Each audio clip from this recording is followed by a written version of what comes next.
अखण्डमण्डलाकारं व्याप्तं येन चराचरं तत्पदं दर्शितं येन वन्दे श्रीगुरुवे नमः।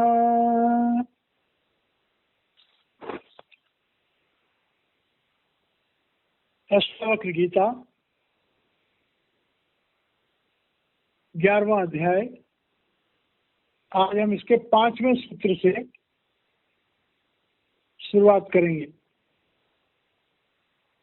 इस सूत्र को शुरू करने से पहले अध्यात्म क्या होता है, प्रभु प्रेम क्या होता है, एक छोटा सा शेर है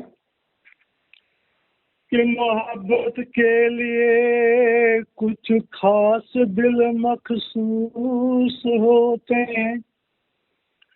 मोहब्बत के लिए कुछ खास दिल मखसूस होते हैं। ये वो नगमा है, ये वो नगमा है जो हर साज पे गाया नहीं जाता। मोहब्बत के लिए कुछ खास दिल मखसूस होते हैं। ये वो नगमा है जो हर साज पे गाया नहीं जाता।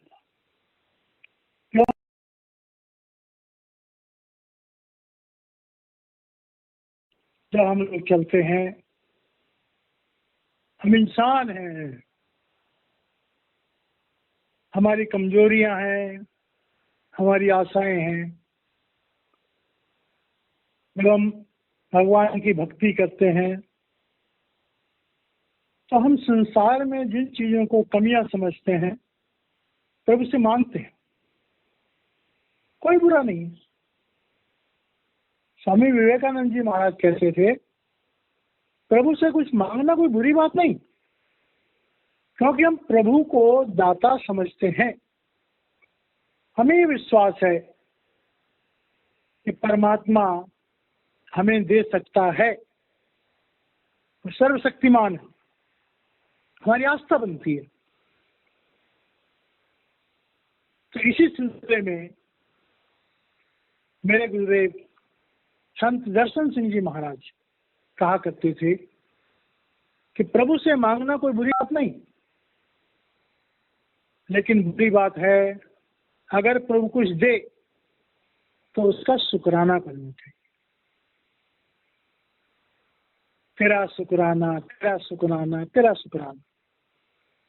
हमें तो शुक्राना इस बात का भी करना चाहिए कि उसने हमें मनुष्य जीवन दिया। 84 लाख योनियों में सर्वश्रेष्ठ योनि उसने हमें दी। हमें इस बात का भी शुक्राना करना चाहिए कि ऐ प्रभु, तो हमें सत्संग प्राप्त कराता है। और बिन सत्संग विवेक ना हुई, राम कृपा बिन सुलभ न सोई। सत्संगत मुद मंगल मूला, सोई फल सिद्ध सब साधन फूला। लेकिन इसके पीछे गुरुदेव की तवज्जो, गुरुदेव का रहमो करम। आगे गुरुदेव फरमाया करते थे कि तीसरी अवस्था में हमें ये जानना चाहिए कि कौन है जो हमें दे रहा है, कौन है जो हमें सहारा दे रहा है। तो उसके लिए हमारे जीवन में एक सच्चा गुरु होना चाहिए। गुरु पहले शरीर रूप में होता है, फिर शब्द रूप में होता है, फिर नूरी रूप में होता है। तो गुरुदेव फरमाया करते थे कि एक सच्चे गुरु को धारण करो। हम सच्चे गुरु को ढूंढने कहाँ जाए? तो गुरुदेव फरमाया करते थे, कहीं मत जाओ, अपने घर में बैठ करके उस परमात्मा से प्रार्थना करो कि ऐ परमात्मा, तो जिस पोल पर काम कर रहा है हमें उस पोल से जोड़, और हम जुड़ जाएंगे। अब यहाँ पर अष्टावक्र जी एक पूर्ण समर्थ सद्गुरु। राजा जनक एक बहुत बड़ा राजा है, उसके पास सांसारिक चीजों की कोई कमी नहीं, सांसारिक ज्ञान की कोई कमी नहीं। मनुष्य जीवन में जो भी इंसान की आकांक्षाएं होती हैं, वो सारी आकांक्षाएं उसकी पूरी हैं। ऐसी अवस्था में राजा जनक का आत्मज्ञान प्राप्त करने की तीव्र इच्छा, ये उनके मनुष्य जीवन की श्रेष्ठता समझाती है। अब राजा जनक के व्यक्तिगत जीवन की श्रेष्ठता को ध्यान में रखते हुए इस 5वें सूत्र में अष्टावक्र जी जनक को कह रहे हैं, चिंतया जायते दुख नान्यथे हेति निश्चय तया हीनः सुखी शांतः सर्वत्र गलितस्पृहः। अब राजा जनक भले ही सब चीजों से परिपूर्ण है, लेकिन मनुष्य का स्वभाव है तो चिंता करता है। भूतकाल में जो गलतियां हुई, जो पराजय हुई, उसकी चिंता करता है। भविष्य में जो आशंकाएं होती हैं उसकी चिंता करता है। उसका राजपाट है, पर हजारों प्रॉब्लम्स हैं। तो वो जो चिंता है उसके मनुष्य जीवन में एक राजा की पदवी के साथ जो उसका सारा साम्राज्य है, उसकी चिंता उसके मन से नहीं हट रही है। और यही उनके आत्मनिष्ठ होने में दिक्कत आ रही है। गुरु सब जानता है, अष्टावक्र जी जानते हैं अंदर से कि राजा जनक कहे ना कहे, लेकिन उसके अंतर मन में इस संसार के मैनेजमेंट को लेकर के एक चिंता बनी है। और उस चिंता से हमारे जीवन में दुख आ जाता है, व्यग्रता आ जाती है, मन में चंचलता आ जाती है, अस्थिरता आ जाती है। तो कह रहे हैं अब जनक की तरफ मुखातिब होकर के अष्टावक्र जी कह रहे हैं, ऐ जनक, मैं जान रहा हूं कि तुम अपने जीवन की इन सारी व्यवस्थाओं से चिंतित हो और तुम्हारे मन में दुख, व्यग्रता, अस्थिरता पैदा हो जाती है। तो कह रहे हैं ये जो संसार है, इस संसार को चलाने वाला वो परमात्मा है। हम जब कर्ता भाव रखते हैं तो घरों में देख लो, मैं अपने बच्चे के लिए ये कर रहा हूँ, मैं अपने परिवार के लिए ये कर रहा हूँ, मैं ऐसा कर रहा हूँ, मैं वैसा कर रहा हूँ। सारे लोग ये गाना गाते रहते हैं। स्त्री है वो कहती मैं ये कर रही हूँ, पुरुष कहता है मैं ये कर रहा हूँ, मैं तुम्हारे लिए ये कर रहा हूँ, मैं तुम्हारे लिए ये कर रही हूँ। अरे भाई, कोई किसी के लिए नहीं करता। अपने कर्मों का लेना देना, इस संसार में जो जीवन गिव एंड टेक है, जिससे लिया है उसको लौटाओ, जिसको दिया है वो तुम्हारा लौटाएगा। तो जनक को समझा रहे हैं कि भाई तुम्हारे मन की व्यग्रता जो है उसका जो कारण है वो तुम स्वयं को कर्ता समझ रहे हो, स्वयं को व्यवस्था करने वाला समझ रहे हो। भाई राजा हो, अपने नियम बनाओ, नियम बना करके और उस नियम के हिसाब से अपने राजपाट को चलाओ। स्वयं को हर काम में मत इन्वॉल्व करो, तो तुम्हारी चिंता कम हो जाएगी। विधाता ने जो रचा हुआ है तो होता रहेगा, उसे न कोई कर सकता है और न उसे कोई रोक सकता। तो कह रहे हैं तया हीनः सुखी। कह रहे हैं जनक, जैसे ही तू अपने मन को ये समझा लेगा कि इस पृथ्वी को, इस संसार को चलाने वाला वो परमात्मा है, मैं नहीं हूं, तो तुम्हारे दिमाग से तो एक बहुत बड़ा बोझ है वो हट जाएगा। और जब वो बोझ हट जाएगा तो तुम्हारा मन जो है वो शांत हो जाएगा, व्यग्रता खत्म हो जाएगी। जब मन शांत हो जाएगा तो तुम्हारी जो इच्छाएं हैं, क्योंकि इंसान को जब चिंता होती है तो चिंता किस बात से होती है कि किस काम को कैसे करना है, कोई काम बिगड़ ना जाए। उसके लिए हम बहुत सारे साधनों की जरूरत महसूस करते हैं। चिंता से हमारी इच्छाएं भी प्रकट होती हैं।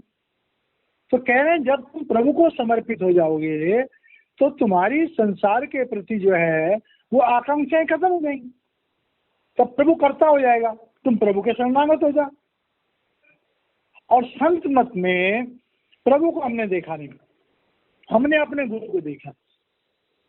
तो संत मत का जो सबसे महत्वपूर्ण पहलू है वह है कि गुरु में इतना विश्वास होना चाहिए जितना हम अपने विचारों के अनुसार प्रभु पर विश्वास करते हैं।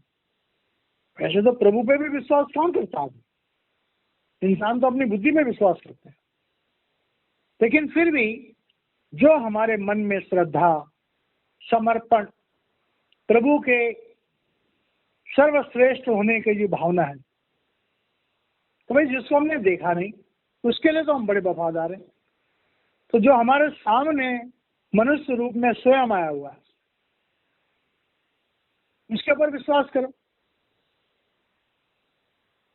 लेकिन लोग गुरु पर विश्वास नहीं कर पाते पूरी तरह से। भगवान कृष्ण ने गीता में इसी बात को बड़े दुखी होकर कहा कि अवजानन्ति मां मूढ़ा मानुषी तनुमाश्रितम परम भावम जानन्तो मम भूत महेश्वरम, कि लोग इतने मूर्ख हैं कि मुझे मनुष्य के रूप में देख के मुझे मनुष्य समझ लेते हैं और मेरे अंदर जो परमात्मा काम कर रहा है उसको कोई जानता नहीं। तो अष्टावक्र जी इस सूत्र के द्वारा जनक को ये कह रहे हैं, गुरु कभी नहीं कहता कि तो मेरे शरणागत हो जा, लेकिन वो इनडायरेक्टली कहता है कि जो सत्ता प्रभु से उत्पन्न हुई, प्रभु ने भेजी है, जिस सत्ता के दम पर हम कर्मों के विधान से मुक्त हो सकते हैं, तो भाई उस सत्ता पे विश्वास तो करो, समर्पण तो करो।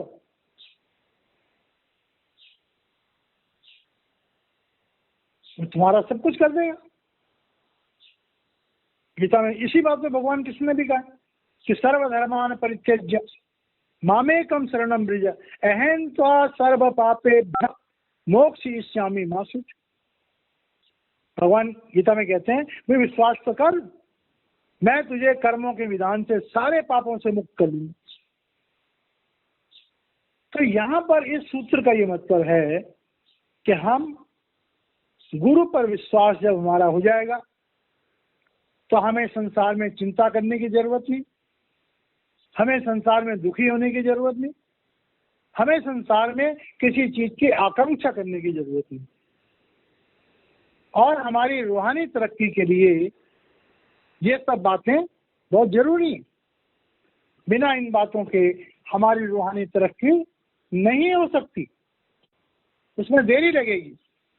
एक बात। दूसरी बात क्या है? ना हम देहो न मे देहो बोधो अहम इति निश्चय कैवल्यम एव संप्राप्तो न स्मृत्य अकृत कृतम। हम कह रहे हैं कि ना हम देहो। अब दूसरी प्रॉब्लम क्या आती है इंसान के लिए कि हमारी ये भावना जो है कि मैं शरीर हूं, न मैं देहो, ये मेरा शरीर है। पहली बात तो मैं शरीर हूं और ज्यादा बात होगी तो ये मेरा शरीर है। लेकिन ये बात भी कब होगा? जब थोड़ा बहुत हमें आत्मज्ञान होगा। तो कह रहे हैं कि जब हम इस बात को जाने, जनक तुमने आत्मज्ञान प्राप्त करके देख लिया, तुमने शरीर से अलग होकर देख लिया, तुमने देख लिया कि इस शरीर में आत्मा, इस शरीर को, पंच भौतिक शरीर को जिंदा रखने के लिए वो चेतन सत्ता इसमें विराजमान है। तो इस बात को तुम ज्ञान रूप में अपने अंतःकरण में स्थित करो। इसे बार बार समझने की जरूरत नहीं है। तो कह रहे कैवल्यम इव संप्राप्त हो। तो कह रहे तुमने स्वयं जो है इस देह से मुक्त होकर के उस आत्मज्ञान को प्राप्त करके देख लिया। तुम अनाड़ी नहीं हो। अष्टावक्र जी ने अपने सामने राजा जनक को कई बार बिठा करके उनको देह से अलग करके उनको एक्सपीरियंस करा दिया। तो कह रहे कैवल्यम इप्सम प्राप्त, भाई तब तुमने उस देह से मुक्त होने की अवस्था को प्राप्त कर लिया। न स्मृति अकृतम कृता, तो कह रहे अब तुम्हें ये सोचने की क्या जरूरत है कि तुम्हें क्या करना है और तुम्हें क्या नहीं करना। जब ये पता लग जाता है कि मैं शरीर नहीं, मैं मन नहीं, मैं इंद्रियां नहीं, मैं बुद्धि नहीं, तब क्या होगा? प्रारब्ध कर्मों से हम बच नहीं सकते। प्रारब्ध कर्म तो हमें भोगने ही पड़ेंगे, और प्रारब्ध कर्म अपने आप जनरेट होते हैं, उनको करने के लिए हमें कोई प्रयास करने की जरूरत नहीं है। क्रियामान कर्म जो है, गुरु जब नामदान देता है तो क्या कहता है? हर समय सिमरन करो, संकल्प और विकल्पों को जो है काबू करो, मन में जो विचार उठे उन्हें न्यूट्रलाइज कर दो। जो आदमी सिमरन करेगा उसके जो संकल्प और विकल्प पैदा होंगे वो न्यूट्रलाइज रहेंगे, तो फलीभूत नहीं होंगे। तो कह रहे हैं कि जब तुम ऐसा करोगे तब तुम्हें क्या करना चाहिए और क्या नहीं करना चाहिए, इस बात के बारे में ज्यादा चिंता करने की जरूरत नहीं।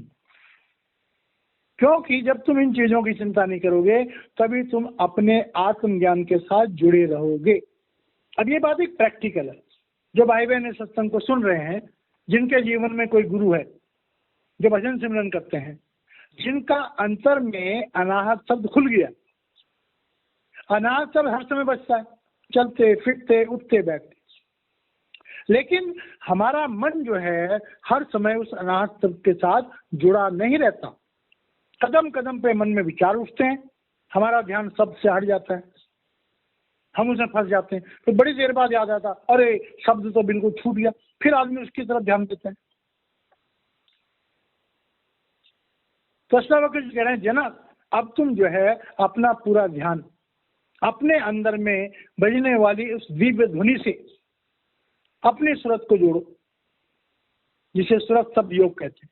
अपनी सूरत को उस दिव्य ध्वनि में ज्यादा से ज्यादा देर लगाए रखने का प्रयास करो। अब आगे कह रहे हैं, आ ब्रह्म तम प्रियंतम अहम एव इति निश्चय।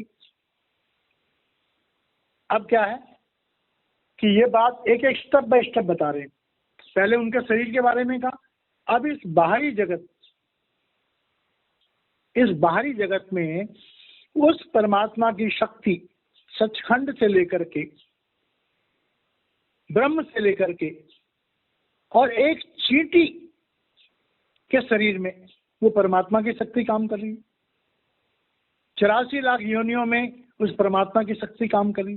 परमात्मा की शक्ति से ही जड़ पदार्थ चलायमान है। परमात्मा की सत्ता जिससे अलग कर दी जाती है, उस रूप का अस्तित्व खत्म हो जाता है। तो कह रहे ये जो सच्चाई है, क्या तुम इसको याद नहीं रख सकते अंत में? ईश्वर सर्वभूतानाम हृत देशे तिष्ठति अर्जुन। ईश्वर जो है सर्वव्यापी है, सचखंड से लेकर के और एक चींटी तक, एक मिट्टी के कण तक। आज तो साइंस ने भी इस बात को प्रूव कर दिया कि एक मिट्टी के कण में भी शब्द व्याप्त है। तो गुरबाणी में आता है कि शब्दे धरती, शब्दे आकाश, शब्दे शब्द भया प्रकाश, सगली सृष्टि शब्द के पाछे, नानक शब्द घटो घटाछे।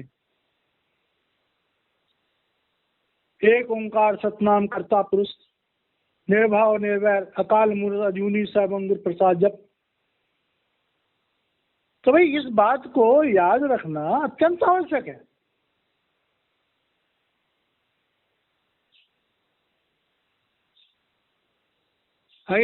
निर्विकल्प, जब तुम इसको याद रखोगे तो तुम्हारे अंदर जो संकल्प और विकल्प पैदा हो रहे हैं वो न्यूट्रलाइज हो जाएंगे। शुचि ही तुम्हारा अंतःकरण जो है वो पवित्र हो जाएगा। क्योंकि हमारा अंतःकरण जो है वो अपवित्र होता है हमारे विचारों से, हमारे सोच से, हमारे क्रियामान कर्मों से, हमारी वासनाओं से। और जब हमारी तवज्जो शरीर में नीचे रहेगी तो वासनाएं जरूर प्रकट होंगी। कितना ही अच्छा इंसान हो, जब उसकी तवज्जो मूल चक्र पे आएगी उसमें लोभ की प्रवृत्ति हो जाएगी, उसकी आत्मा इंद्रिय चक्र पे आएगी उसमें काम वासनाएं जागृत हो जाएगी। जितना मर्जी बड़ा महात्मा हो, जितना मर्जी बड़ा ब्रह्म ज्ञानी हो, अगर उसकी तवज्जो इंद्रिय चक्र पे आएगी किसी कारण से भी, तो उस समय उसमें काम वासनाओं के हृदय शुरू। नाभि चक्र पे आएगी तो स्वामित्व और क्रोध आ जाएगा, हृदय चक्र पे आएगी तो मोह हो जाएगा, कंठ चक्र पे आएगी अहंकार हो जाएगा। इसीलिए जो महापुरुष होते हैं वो अपनी आत्मा को अंश मात्र नीचे भेजते हैं और अपनी पूरी की पूरी सूरत को आज्ञा चक्र पर एकाग्र करके रखते हैं। नाम मात्र के लिए वो अपनी आत्म शक्ति को शरीर में भेजते हैं, क्योंकि आत्म शक्ति जहां प्रकट होती है वहीं पर फोर्स बनती है। बात बड़ी समझने वाली है। इस बात का कोई फर्क नहीं पड़ता कि कौन महात्मा है, कौन योगी है, कौन ब्रह्म ज्ञानी है, कौन साधारण इंसान। फर्क ये पड़ता है कि किसकी आत्मा किस जगह पे एकाग्र हो जाती है। बड़े बड़े महात्मा, बड़े बड़े ज्ञानी काम वासना में फंस जाते हैं, ब्रह्म ज्ञान होते हुए भी फंस जाते हैं।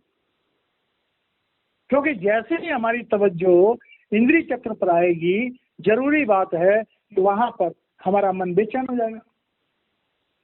तो ये बात जो है जनक को अष्टावक्र जी समझा रहे। रूहानियत बड़ा सिंपल सब्जेक्ट है, बच्चों का खेल, बच्चों का खेल। अपनी तवज्जो को अपने शरीर में नीचे के चक्रों से उठा करके आज्ञा चक्र पर केंद्रित कर लो, हम ब्रह्मज्ञानी हो गए। अगर वो तवज्जो हमारी कंठ चक्र पे आएगी हमें अहंकार हो जाएगा, हृदय चक्र पे आएगी मोह हो जाएगा, नाभि चक्र पे आएगी हमें क्रोध और स्वामित्व की भावना हो जाएगी, इंद्रिय चक्र पे आएगी हम काम वासना में फंस जाएंगे, मूल चक्र पे आएगी हमें लोभ हो जाएगा। तो अपनी सूरत को समेट करके आज्ञा चक्र पर रखने का नाम ही साधना है। तो कह रहे हैं निर्विकल्प शुचि ही शांत। फिर तुम्हारे मन में जो संकल्प और विकल्प होंगे वो न्यूट्रलाइज हो जाएंगे, तुम्हारा अंतःकरण पवित्र हो जाएगा, काम क्रोध लोभ मोह अहंकार से परे हो जाएगा, शांत। और तब तुम शांति को प्राप्त करिए। अब शांत जब हम बोलते हैं तो ब्रह्म की चोटी तक शांति नहीं है, वहां तक अशांति है, धर्मों का विधान है, मन की चंचलता है। शांता का मतलब कि जब मन जो है ब्रह्म की चोटी में त्रिकुटी में जाकर के वो अपने घर में विश्राम करता है, तब हम अंदर से शांत होती। कह रहे हैं प्राप्त प्राप्त विनिर्वता। और कह रहे हैं कि तब जो है हमारी आत्मा इस शरीर से जब ऊपर होती है शांत होने के बाद में, और उसके बाद जो है क्या प्राप्त करना है और क्या छोड़ना है, उसका हमारा जो भाव है हम उससे ऊपर उठ जाते हैं। मतलब कि हमारी वासनाएं जो है, हमारा पिंडी मन, हमारा अंडी मन, हमारा ब्रह्मंडी मन, हमारा पिंडी शरीर, हमारा अंडी शरीर, हमारा ब्रह्मंडी शरीर, तो यही तो है जो वासनाओं से जुड़े हुए। ब्रह्म के देश तक वासनाएं, वहां सूक्ष्म वासनाएं। जितने बड़े बड़े ऋषि हैं जो जाकर के जहां उनकी भक्ति दूषित हो गई, वो ब्रह्म तक जाने वाले थे। विश्वामित्र जी ब्रह्म तक जाने वाले थे, पाराशर ऋषि ब्रह्म तक जाने वाले थे, ब्रह्म में जाकर के भी वो खंडित हो गए।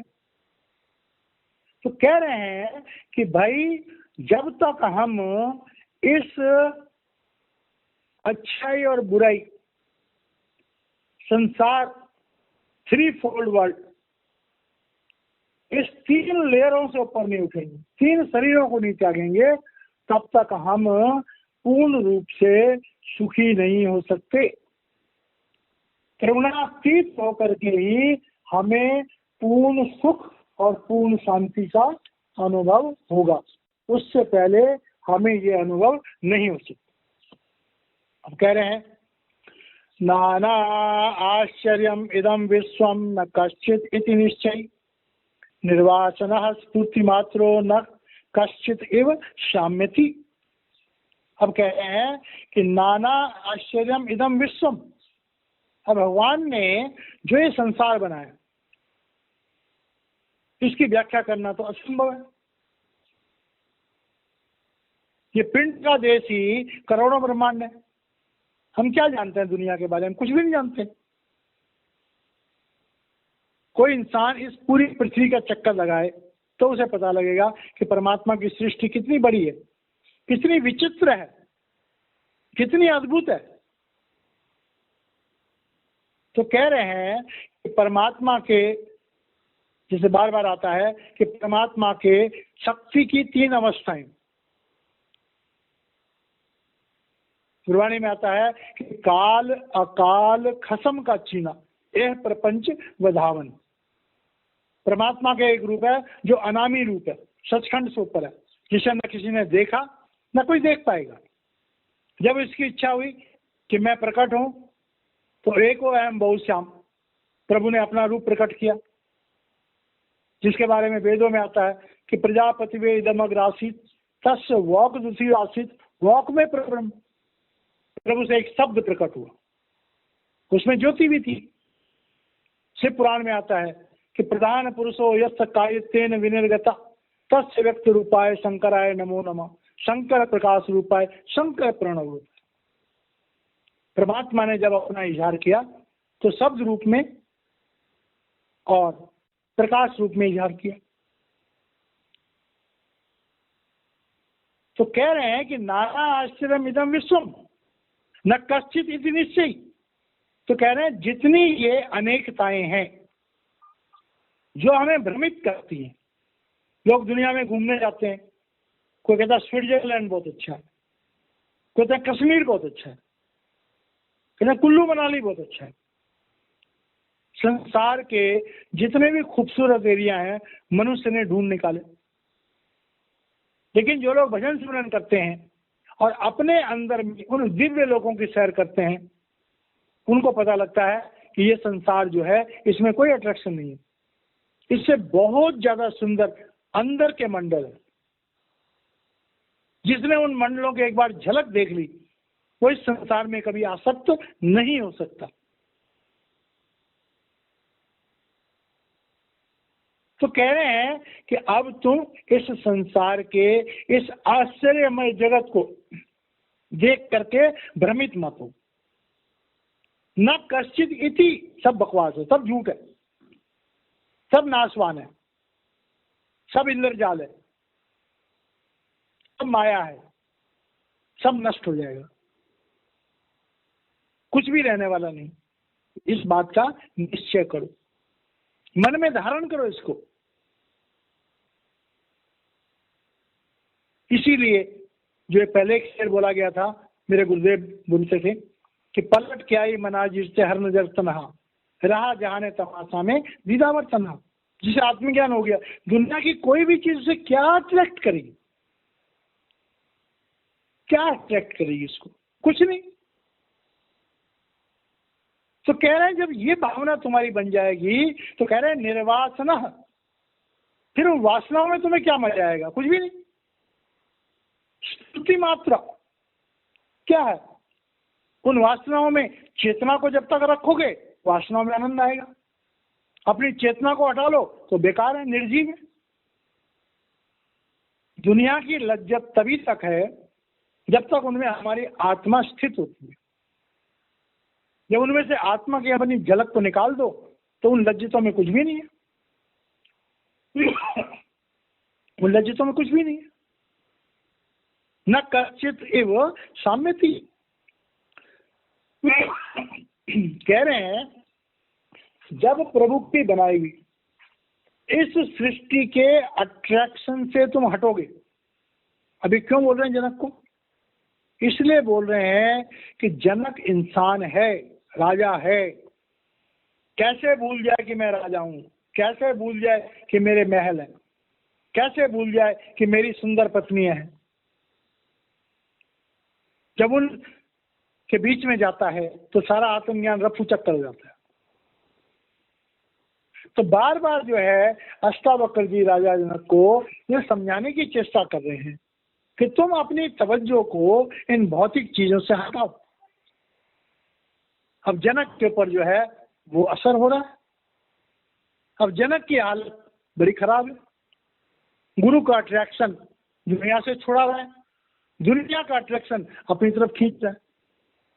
बाल बच्चे, पति पत्नी, उनका मोह जनक को दुनिया की तरफ खींच रहा है, और अष्टावक्र जी की रूहानी शक्ति जो है उन्हें दुनिया से छुड़ा रही।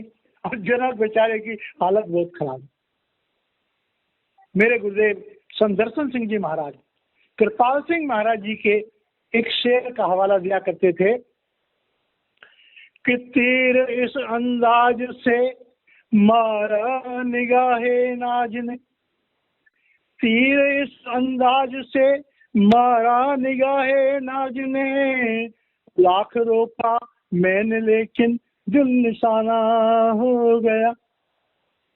तीर इस अंदाज से मारा निगाहे नाज ने, लाख रोका मैंने लेकिन दिल निशाना हो गया। अब जरूरत क्या रही दैरो हरम की, है जमाल वक्त सजदों के लिए जब आशिकाना हो गया। अब जरूरत क्या रही दैरो हरम की, है जमाल वक्त सजदों के लिए जब आशिकाना हो गया। अब जनक की हालत यही है। तीर इस अंदाज से मारा निगाहे नाज ने। अष्टावक्र जी ने अपने रूहानी प्यार का तीर राजा जनक के दिल में चुभा दी। अब राजा जनक की यह हालत है कि उस तीर की कसक को महसूस कर रहे हैं। लाख रोका मैंने लेकिन दिल निशाना हो गया। जनक के जीवन की जितनी जितनी जितनी संपदाएं थी, जितने अट्रैक्शन थे, वो गुरु के उस तीर को रोक नहीं पाए। लाख रोका मैंने लेकिन दिल निशाना हो गया। अब जनक का दिल जो है वो निशाना हो गया, चुभ गया उसके दिल में तीर। अब जरूरत क्या रही दैरो हरम की, है जमाल वक्त सजदों के लिए जब आशिकाना हो गया। अब वो प्रभु प्रेम जो जनक के अंदर में प्रकट हो चुका है, अब जनक जो है उस आंतरिक अनुभव से बसीभूत होता जा रहा है। जनक अब जो है वो अंदर से उस प्यार में सराबोर हो रहा है, ड्रिंच हो गया है, प्यार में डूब रहा है, गुरु के प्रेम में डूब रहा है। और ये तो भैया जो प्रेम में डूबते हैं, जिनके दिल प्रेम रूपी समुद्र में डूब जाते हैं, मजे की बात यह है कि वो उस डूबने से बचना भी नहीं चाहते, डूबे रहना चाहते हैं। तो उस अवस्था का वर्णन, उस अवस्था का एहसास यहाँ पर जनक कर रहे हैं, और अष्टावक्र जी अपनी तवज्जो दे करके उनकी आत्मा को ऊपर की तरफ खींच रहे। तो इस तरह से जो है यहाँ पर ये हमारा 8वां सूत्र खत्म होता है, और हम वाणी को विराम देते हैं। आगे का कल करेंगे। जय महाराज जी।